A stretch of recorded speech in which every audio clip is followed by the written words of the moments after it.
different overview points and noticing what we could put into each chapter. And so chapter 1, of course, creation. Chapter 2, more on the creation, especially of man and woman in the Garden of Eden.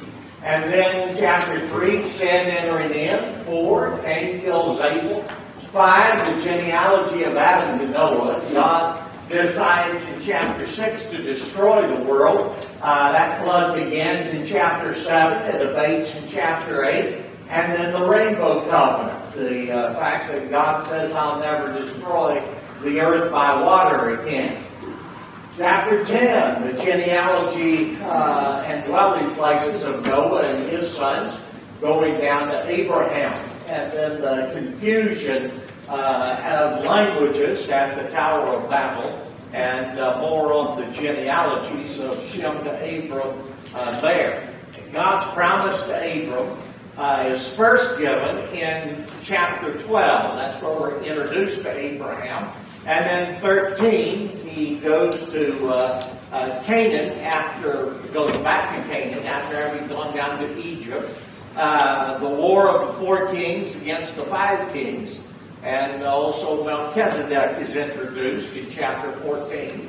Chapter 15, God's second giving of the promise to Abraham.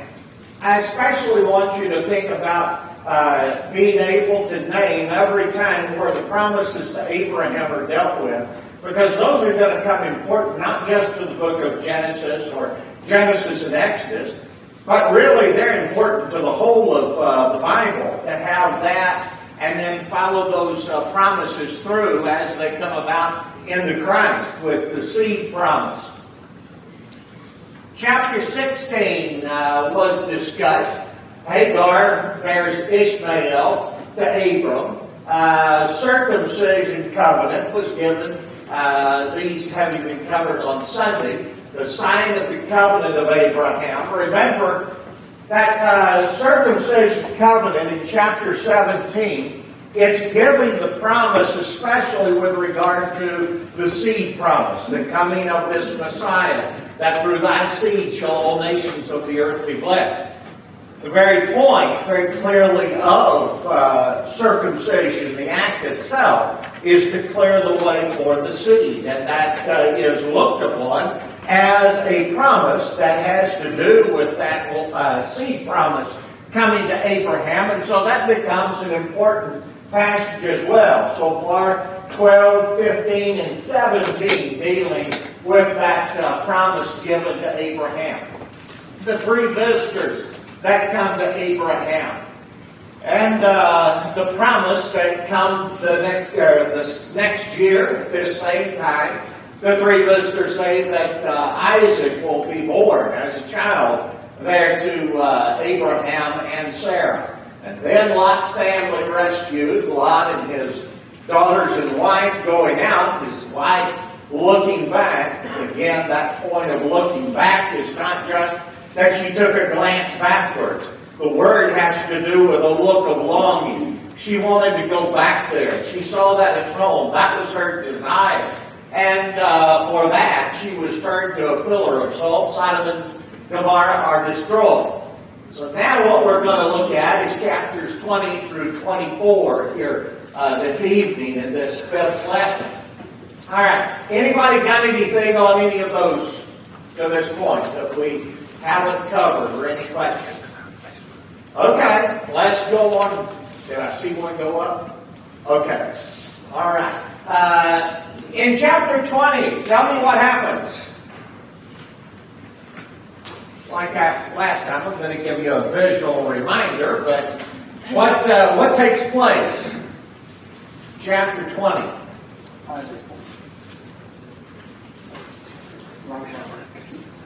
Chapter 20. What's... Go ahead. Well, they tell King Abimelech that their brother and sister. Okay. He takes Sarah. Does that sound familiar? Where'd that come from before? All right, in Egypt, that it was, this is my sister. She's a half-sister, as we'll notice in some of the questions. But the point was the deceptive one. He did not want to be just killed or dealt with harshly so that the king could take her or take his wife. Was that what he had in mind? Of being able to take the wife of another man? No, as a matter of fact, what do you find him saying when he saw that he was tricked and that took place? Okay. How did he come to find out? Okay, God spoke to him in a dream. That's about to be a nightmare, wasn't it? What did he say? Okay, you're a dead man in essence. You're as good as dead because you took another man's wife. And what was his response to that? Not that I knew about, kind of a thing that's there. It's obvious that wasn't his intent at all. And therefore, he goes to Abraham, and how does he relate to him at that point? Okay, why don't you do this to me? I didn't ask for this to happen, and you told me she was your sister, and I've had nothing to do with her in a bad way in that kind of a sense. And so he gives her back to Abram. And what did God tell Abimelech about how he would be forgiven? How Abram would be involved in him forgiving? All right, Abraham will pray for you and bless you. How does that work? Abraham's the one that started this, right? By the deception that was there, in essence, a lie to get him to believe something that was not true. Why is it that Abraham is praying for it? All right, Abraham's a prophet. What's that tell you about the nature of prophets at times? Okay. It's not that they were always right in the sight of God. That's not so at all. You find that with Balaam and others. However, what does God do with a prophet? He controls his mouth, his message. And when he speaks in the name of the Lord, has to speak those things that are right, even when he doesn't want to. Here's a man that's evil, but God's going to use him in such a way as to speak his will. And so it was a comfort to know that Abraham would indeed bless him and forgive him. Abraham did not speak arrogantly in that way of trying to speak in the name of Jehovah, even though at times you had these guys who were less than what they ought to be. And so there gets to be a kind of a way in which he's dealt with. Truly, he says he is not going to do that again. And so him and Abraham kind of form a little bit of a start of a friendship there. There's later on down the line. What else do you have there in chapter 20? Anything? Eric? Yes. I thought it was interesting, and I don't think I've noticed this before, but in verse 6, when God is talking to Abimelech, and he says, when, he's obviously scolding him for taking Sarah, whether you knew it or not, he says, yes, I know that you did this in the integrity of your heart, for I also withheld you from sinning against me, therefore I did not let you touch her. And it reminds me of, the story of Joseph and Potiphar, where if adultery is going to be committed, first and foremost, that was a sin against God. And he doesn't even bring up Abraham. I mean, he does in the sense that it's another man's wife, but his reason for this not to be happening was not necessarily for the sake of Abraham. It was for, this is sin against me. Although, even with Potiphar and with Abraham, those would be, affecting them. The point on both of those, first and foremost, was this is against me. And he makes that very clear to, Abimelech in this. I'm going to keep you from doing this because this is against me. This is against everything I do. Okay. Good point. Anything else there? I would find both instances, the one fair and this one. God goes to a lot of effort to to make sure that Isaac's lineage is never in question. And he's making that point to everybody. But it also just tells us here too that in the eyes of God, he recognizes who belongs to him. Right. And it doesn't matter whether you innocently went and did that or not. That may not make it so. Sin of ignorance is still a sin. Right. He continues to remind you of who she belongs to. And the sheer fact that this had to take a lot of time. She was there for a long time for them to notice that children are not being born. Yeah. And to be protected that long, but for Abraham to get there twice. His Right. faith is still being built. That's the other point I wanted to bring up, is that the children were cut off during this time. They were barren from the household of Abimelech. Scott, got you. Oh, yeah. All right. All right. Anything else there that I failed to cover? Okay. How about chapter 21?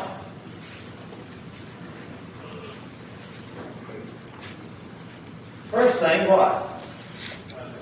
Isaac's born, okay? I want you to notice something that you see repeatedly through the Old Testament and the Hebrew, and a terminology that's used I want to call your attention to. In our time, we have a lot of people who favor abortion, saying that until you have viability or something like that, it's not a separate person. They prefer to call it a fetus rather than a child. But I want you to notice in verse 2 of chapter 21, for Sarah conceived and bore Abraham a son in his old age. That terminology is the same that you have in the New Testament as well. The forms of a Hebrew verb are paralleled if they have the same object, always. And here, the idea conceived and bore. In other words, whatever was born, a male, was also that which was conceived, a male. So you have a distinct entity. To Sarah, a female, you have this male that is conceived and born. And that is always the form of what is used in the Old Testament. You do not have a question about whether it is something else, inanimate or without some sense of gender or a neutral or anything like that ever in the New Testament or in the Old Testament. It's always a child when it's spoken of, that's a son. What was conceived is what was born. And so you have this distinct entity, genetically and in every other way, this entity that is there. It's a son within the womb from the time of conception. You still got the same thing at the time of birth. In the New Testament, you have that with Luke and with Matthew to some degree in telling about the conception and bearing of both Jesus and of John the Baptist, more especially in detail John the Baptist, that he was conceived and bore. She conceived and bore a son. And in each case, that idea of the child that is talked about then, more particularly by Luke as he's discussing John, the child, brephos, is the same thing as the child that's out of the womb. When Jesus was in the manger, he was a brephos, it says. When John the Baptist was a child, he was a brephos. And he is within the womb of Elizabeth as well. So when you look at those, don't ever let anybody tell you that the Bible is not clear. The Bible is very clear on the matter of child. A child is an entity of its own, starting with conception. That's the teaching of both Old Testament and New Testament, very clear way. Anything else there? All right, that was for free. Just wanted to add that. Yes. Now the story. Isaac's born. That had been the prediction the year before that would take place. But what about now?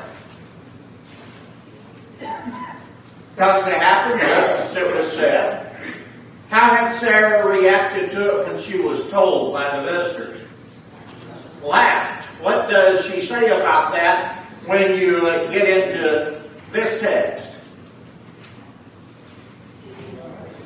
Do what? Okay.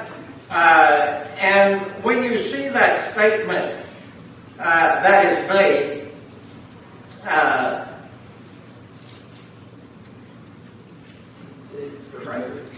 do what? 6. And Sarah said, God is making me laugh. There it is. Yeah, thanks. That's the one. That's an interesting kind of a form there as well in verse 6. Thank you for pointing that. Sarah said, God, and the American Standard here says, God hath made me to laugh. Everyone that heareth will laugh with me. Well, that's a hard thing to give an exact translation of, but I think there's a better way of saying that, and more the kind of terminology we would use. What she's saying is, God gave me laughter. What's the result of one being barren, not having children? What did it cause them to do? To mourn, yeah. To be one who's sad about that. Now, with the child, and here's another thing that you see that is a little bit different than what you had before, and one of the reasons God is reacting to this in this way is that now when the child is born, she's given laughter. In other words, she's happy about this. And she says not only that, but who else is happy? Grandparents, y'all know anything about that?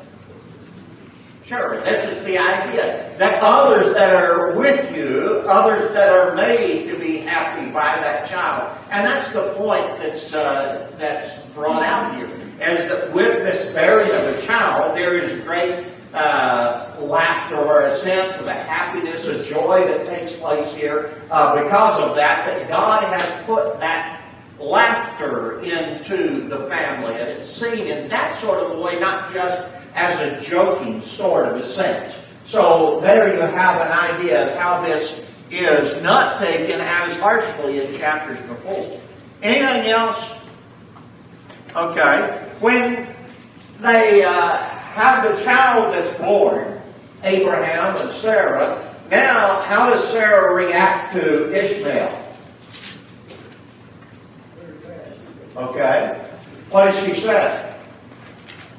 What's she obviously afraid of? This child will do what? Inherit along with Isaac. Well, would that be true? Do what? Yes. He's got a priority ranking there. There's a firstborn in the house. For him not to be the firstborn in the house, he has to be put out of the house. And Sarah is right in pointing out this needs to be done. And that's God's statement as well. So now what happens? Hagar and Ishmael are put out of the house. Why would Sarah do that? Is it all just that he had to be the first inheritor? That he gets more stuff? What did Sarah recognize about the inheritance of Isaac? Was it all physical in its nature?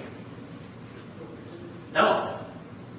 It had to do with a nation that was promised, a land that was given, who would have the right to that inheritance down the line, and through thy seed shall all nations of the earth be blessed. Sarah's faith, remember, is commended in Hebrews 11, just like Abraham's is. And that she was looking to that promise that was taking place. When you look at Hebrews 11, 14 through 16, she is one that's named right in there with that inheritance of there being a seed promise that is given. And that's obviously what she has the greatest desire of and why she wants Ishmael out of there and her son to be the one through whom this seed would come, this promise of God. Now, when they leave, Hagar and Ishmael, what happens with them? Everything go real well? Okay. Ran out of water, and what did she say?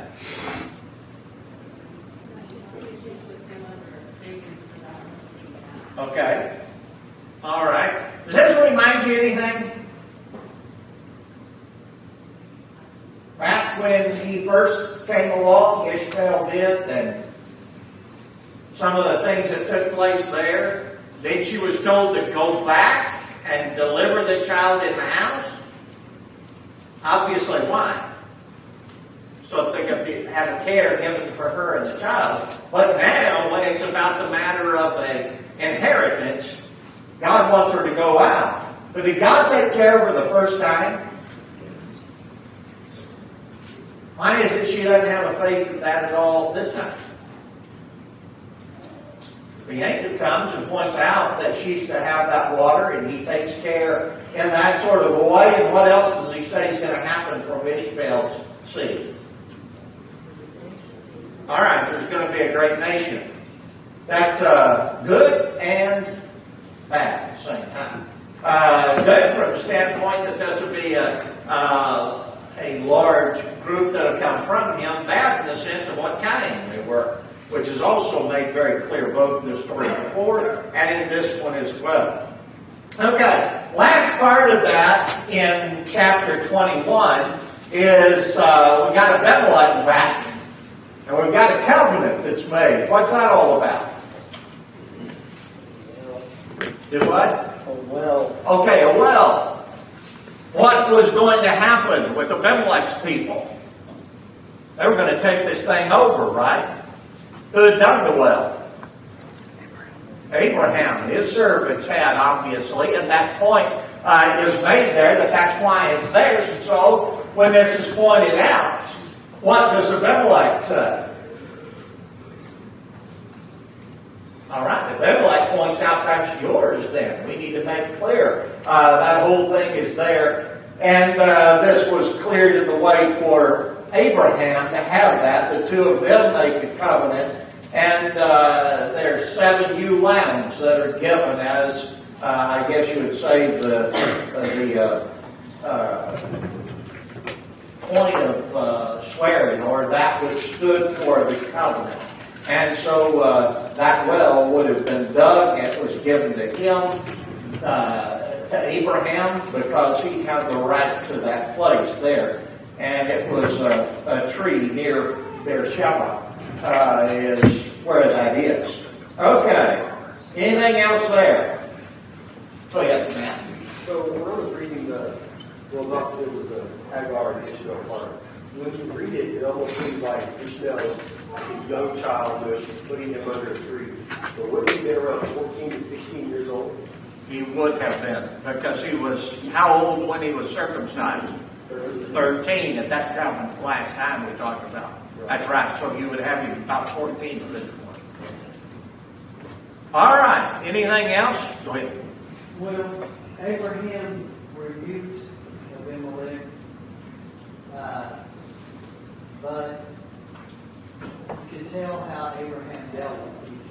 I mean, he did go pick him up and say, "Give him a well back." You know, the rebuke, I doubt, was enough for Abimelech to say, back off. But then he gets the treaty, and instead of just going and taking it over, he had a lot of flack over. He knew how to treat people. Right. And the implication is, it appears to me, as far as I can see, by it being given in a passive voice, is that he had heard that those men had been the ones to dig the well, and therefore he was going to think that Abraham's now the robber, which is what seems to have brought that rebuke around. But it wasn't, as you said, a strong rebuke. It was more in the line that you should have known better than this. Go ahead. I would think Abimelech also would remember his, previous encounters with Abraham and crossing him. And, with something like this, it's probably best to just say, Yeah. you know what, let you keep the love. Yeah. I really want to keep having children. And especially when he saw Abraham say, no, that's not what happened. I'm the one who got this way. All right. Let's go to chapter 22. Abraham is tested by being told to sacrifice Isaac. What takes place? Abraham is told what by God? Take your son, your only son, Isaac, do what? Sacrifice him as a burnt offering at Moriah. All right. What's happened before this point with what God has told Abram about Isaac? Okay. This is the son of promise. No doubt about it, this is the one, and he will be the one through whom there is all of this blessing of a great nation and so forth. So why didn't he say, well, wait a minute. That's not what you said before. Do what? Okay. What does the Hebrew letter tell us about this? All right. He believed that God could resurrect him from the dead. Where'd that been seen yet? Okay. I never had any of that yet. Why does he say that? There are several things that you see in the Bible I want us to think about. Sometimes people look for how the Bible can be wrong, or how it could be that this is something that's incorrect. That's what doubt does. Faith looks for how can God be right. And with faith, having not even seen a case of a resurrection yet, Abraham knew that God's power was totally unlimited. He put nothing beyond the power of God. What was he looking for? He was looking for how God was right, not how God was wrong. And that makes the difference between what we're going to see in life. We start looking for things of how the Bible might be wrong, or how it might not mean what it says. We're looking on the wrong end of that. We need to look and question ourselves, our lack of faith, our doubt, and not God and what He has said. Go ahead, Larry. He still believed in God's promise to him. The only conclusion he thought to end up with is that for him to be the son of promise, he had to. There's different things. What if it didn't kill him when he sacrificed and everything else? I don't know what he thought. But that was one of the possibilities that's clearly there for Hebrews to say, is he thought God could raise him from the dead, even though there's no evidence of that having happened at this point. Anybody? Go ahead, John. Isaiah 55:8-9, Abraham, God's ways are higher than my ways, even though this makes no sense to me. I'm going to do, and we see that, there's things that maybe we don't understand the full picture of it, but we know that God's a keeper of His promises. I just think Abraham's like such a good example of God's ways being higher than our ways. Like He didn't try to make man's reason of it; He did it. After He told him, the text says that early in the morning he arose and saddled the donkeys and went on the way. I think I would have slept in like that, wouldn't you?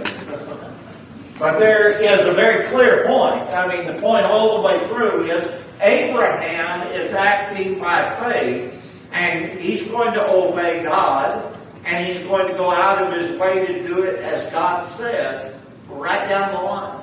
And that's something that you look at, and yes, Abraham has some problems in his life. However, when you look at the faith of Abraham, that's why it's called the father of faith. when you look at that repeatedly in his life, he shows that even as something that would cost him greatly from there. All right. They get there. What does Isaac ask? Where's the sacrifice? What's Abraham say? God will provide. God will provide, did he? Yes. What did Abraham mean? Abraham meant God had provided him.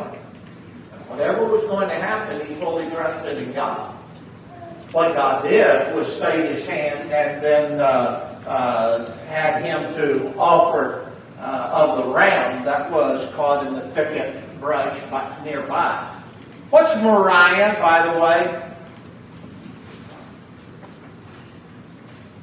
Mount Moriah, or the hill of Moriah. That's one of the hills of Jerusalem.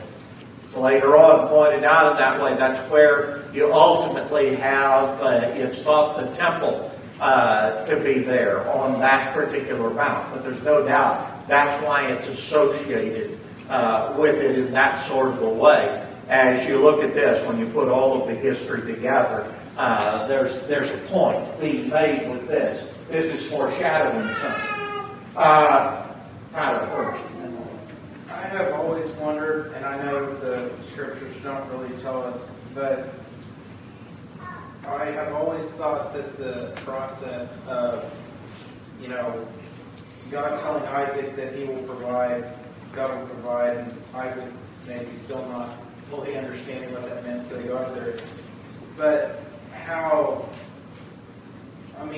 would think that Isaac would have to have at least some degree of faith, at least love for his father while he's binding him, and also how emotional this would be. Even if Abraham believed that God could resurrect him to take the life of his own son at this age, so it's the whole story, in that verse 9 where it says they came to a place, Abraham built an altar, placed the wood in order, and he bound Isaac and laid him on the altar upon the wood.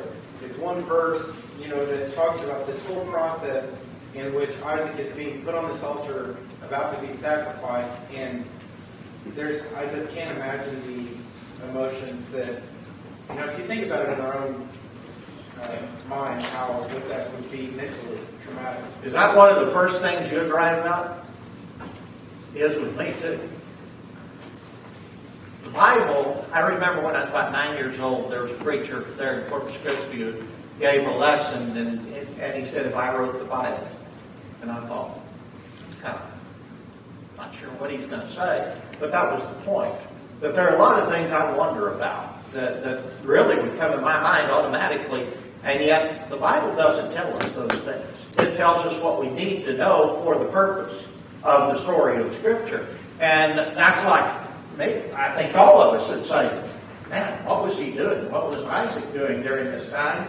But the fact is, we're not told. Because that's not the point that God wants us to, be there on. He's dealing with this in His way so that we can see His faith, not what were the particular doubts that were lost. God, you got to. Well, this is an example that Isaac now understood where he stood in that family and where God stood in that family. Abraham was going to serve God first, and kids, your children need to know that. As for me and my house, we will serve the Lord. You have to choose. Your kids need to know.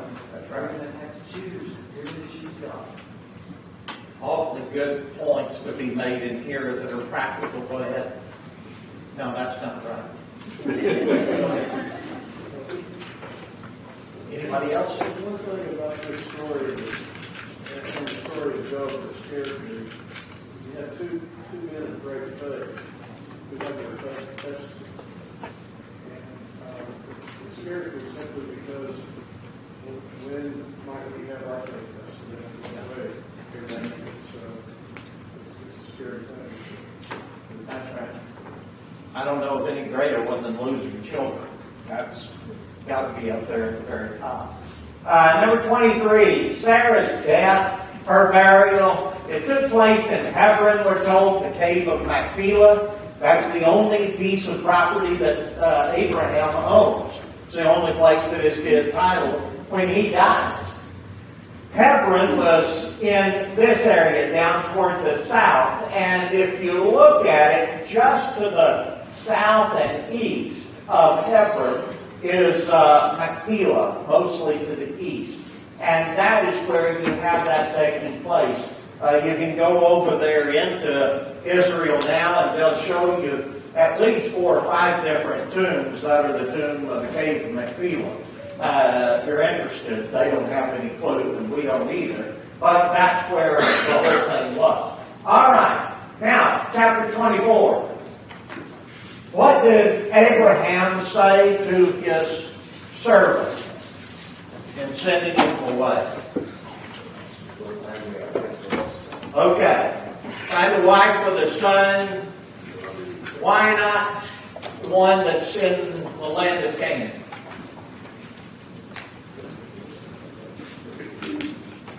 Okay. What are the sons that he's talked with there about the lot for the burial? Heth. Those come up anywhere else, did you remember? Okay. They're going to come up a little later on with regard to the wife that is there, or the 2 wives of Esau. And the fact that they had turned him away from the Lord, and the fact that you have the statement of Leah and Rachel. Rachel is afraid that that would happen if they don't go back to the land. And so you have some of this being pointed out for 3 generations through. It takes place with Rebekah, and then later on as well. And so you remember these kind of things being brought up. Abraham wasn't afraid of something that was just a non-entity. He was afraid that if there is a marriage with the daughters of Canaan, those who don't share the faith and the values of Jehovah God, then his son would go astray. And so that's why he makes this provision. When she goes, or when the servant goes, what happens there ultimately? How do they get together? All right. She's at the well, there with the water, and whoops, I didn't mean to do that one. And gives him water, and he had determined to say, if she gives me water, and then says what? It's Job. Okay, she'll give his camels enough water as well. There's something that escapes us usually in this.